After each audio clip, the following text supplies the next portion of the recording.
Hello, this is Molly from KLT. Today I will introduce YWZS41 hydraulic press.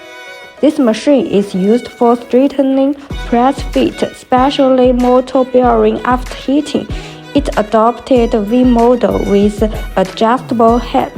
Working speed can be adjustable. The straightening head, it is mainly used for straightening the loading pressure of steel pipes, which can be quickly replaced.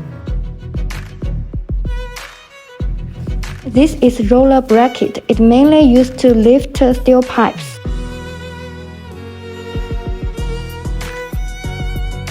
And the mobile trolley is mainly used for moving the steel pipe left and right, straightening the deformation of the steel pipe at different positions, and the rotating device is used for the positive and negative rotation of the workpiece. This is mobile operation box, which centralized control of buttons. Each part can be operated individually and as a whole. If you have interest, feel free to contact us. Thank you for your viewing.